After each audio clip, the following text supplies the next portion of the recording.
ఇలా లీడర్ల మాటలు ఎంత భయంకరంగా ఉంటాయి చూడండి. సమగ్ర విత్తన చట్టానికి సర్కారు కసరత్తు చేస్తుందట. రైతుల ప్రయోజనాల పరిరక్షణే చట్టం పరమావధి కావాలి. ప్రస్తుత చట్టంలో నష్టపరిహారం గురించిన ప్రస్తావనే లేదు. వ్యవసాయ కమిషన్ అధికారులతో మంత్రి తుమ్మల భేటీ. ఎవరు చెప్తున్నారు? మంత్రి తుమ్మల నాగేశ్వరరావు చెప్తున్నారు. మనం మొన్న ములుగు జిల్లా వెంకటాపురం మండలం చిరుతపల్లి అన్న గ్రామానికి వెళ్ళినాం. అక్కడ ఈ కాంట్రాక్ట్ పద్ధతిలో సింజెంటా, హైటెక్ అనే కొన్ని మొక్కజొన్న సంబంధించిన అంటే ఆ కంపెనీలు విత్తనాలు ఇస్తే, ఈ మేల్ ఫీమేల్ అన్నది సంబంధించిన విత్తనాలు ఇస్తే ఆ రైతులు నష్టపోయి 2 రైతులు ఆత్మహత్య చేసుకున్నారు. ఎవరి వాళ్ళు ఆత్మహత్య చేసుకున్నారు? మధ్యలో ఉన్న పొలిటికల్ లీడర్లు ఆర్గనైజర్లుగా ఉండి ఈ వ్యవహారం నడిపారు. ఎవరై ఈ మధ్యలో ఉన్న లీడర్లు దొంగలు ఎవరై అంటే ఈయనకు సంబంధించిన మనిషి ఒక ఆయన ఉన్నాడు. సేమ్ కమ్యూనిటీ, మళ్ళా సేమ్ చౌదరి గారే. మళ్ళీ వీళ్ళు సమగ్ర విత్తన ఫస్ట్ ఆ దొంగలను లోపలేయండి చేతనైతే, అది చేత కాదు. మళ్ళీ సమగ్ర విత్తన చట్టం రావాలని వ్యవసాయ శాఖ మంత్రిగా స్టేట్మెంట్ ఇస్తున్నారు. కనీసం వెళ్ళి ఆ 2 కుటుంబాలను పరామర్శించారా?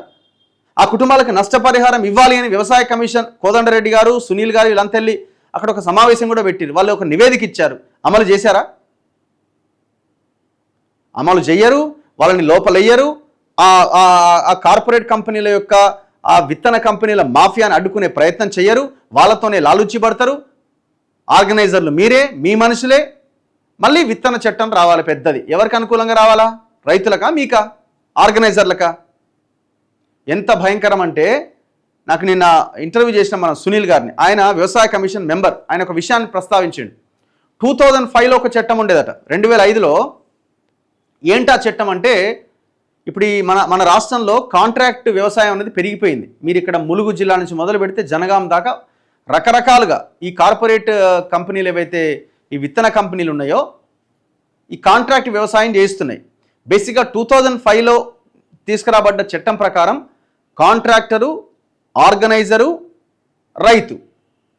రైతుకి కాంట్రాక్టర్కి మధ్యలో ఒక ఒప్పంద పత్రం ఉండేదట. ఒప్పందం చేసుకోవాలి రైతు ఈ కార్పొరేట్ కంపెనీ ఏదైతే ఉందో ఈ విత్తనాలు ఇచ్చే కంపెనీకి మధ్య ఒప్పందం జరగాలి. అది పేపర్ మీద జరగాలి. 2 సంతకాలు ఉండాలి. నష్టం వస్తే ఎంత నష్టపరిహారం చెల్లించాలి, ఈ గైడ్లైన్స్ అన్ని రాసుకోవాలి. అండ్ దాంతోపాటుగా లోకల్గా ఉన్న వ్యవసాయ అధికారుల దగ్గర సమాచారం ఇవ్వాలి. ఎవరు? ఆ కాంట్రాక్ట్ వ్యవస్థ. ఫలానా భూమిని నేను కాంట్రాక్ట్ కింద నేను ఆ రైతుతో మాట్లాడుకున్న ఈ ఒప్పందం చేసుకున్నామని ఆ లోకల్ వ్యవసాయ అధికారుల దగ్గర రిపోర్ట్ చేయాలి. కేసీఆర్ 2014 గెలిచి వచ్చిన తర్వాత ఏం చేసినట్టు తెలుసా?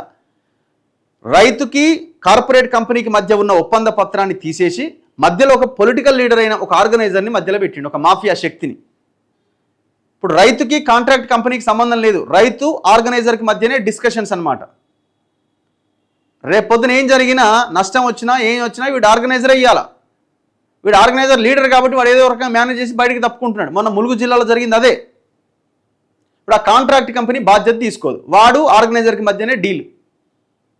ఒకవేళ నష్టపరిహారం వచ్చి కంపెనీ వాడు ఆర్గనైజర్కి నష్టపరిహారం చెల్లించినా ఈ మాఫియా శక్తిగా ఉన్న ఈ ఆర్గనైజర్ అంటోడు వాళ్ళకి నష్టపరిహారం చెల్లిస్తలేడు. ఈ కంపెనీ నాణ్యమైన విత్తనాలు ఇచ్చినా ఈ ఆర్గనైజర్ అంటోడు నకిలీ విత్తనాలను రైతులకు ఇస్తున్నాడు. ఈ మాఫియాను పెంచి పోషించింది కేసీఆర్. ఈ చట్టాన్ని తీసేయాలి కదా మరి.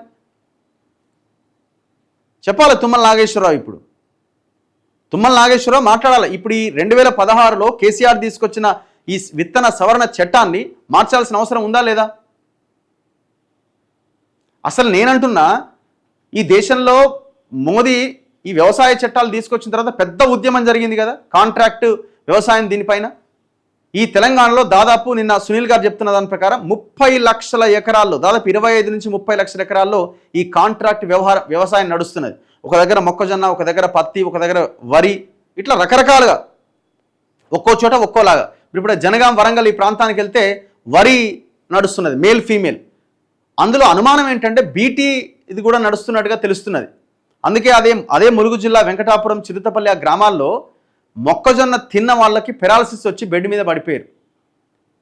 కారణాలు ఏంటని వీళ్ళు వ్యవసాయ కమిషన్ అక్కడికి వెళ్ళి అవన్నీ శాంపిల్స్ తీసుకొని ఒక ల్యాబ్కి పంపిస్తే, సార్ ఇది మన తెలంగాణలో ఇది అయితలేదు సార్, ఇది ఇక్కడ మనకు పరికరాలు లేవు, మేము ఢిల్లీకి పంపించినామని చెప్తున్నారట. ఎంత భయంకరమైన విషయం ఇది.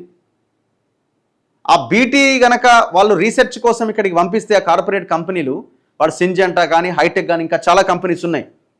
ఎంత పెద్ద ప్రమాదం అది. అంటే వాళ్ళు ఏం చేస్తున్నట్టు, ఒక అరాచకాన్ని క్రియేట్ చేస్తున్నట్టు కదా, ఇక్కడ చేస్తున్నట్టు కదా. 25 లక్షల ఎకరాల్లో కాంట్రాక్ట్ వ్యవసాయం నడుస్తుందంటే ఎంత భయంకరమైన విషయం ఇది.